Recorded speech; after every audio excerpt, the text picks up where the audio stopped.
घराणेशाहीवरून नवनाथ बन यांनी रोहित पवारांना टोला लगावलाय। विरोधकांनी आत्मपरीक्षण करावं। भाजपचे 95% उमेदवार हे सर्वसामान्य कार्यकर्ते आहेत। रोहित पवारांनी भाजपवर घराणेशाहीचा आरोप केला होता। खरी घराणेशाही काँग्रेस आणि पवारांच्या राष्ट्रवादीत आहे। नवनाथ बन यांनी रोहित पवारांना खडे बोल सुनावले आहे। भारतीय जनता पार्टीवर घराणेशाहीचा आरोप करणाऱ्या विरोधकांनी आत्मपरीक्षण करावं।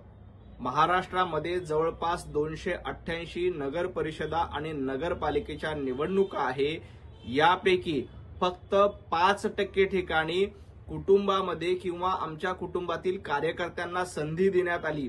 इतर 95% ठिकाणी भारतीय जनता पार्टीचा सर्वसामान्य कार्यकर्ता निवडणुकीमध्ये उमेदवार म्हणून उभा आहे।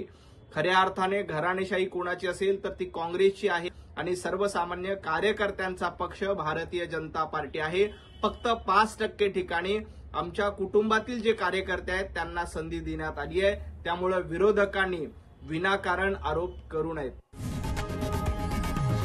लोकशाही मराठी ऐका, पहा, जागरूक रहा।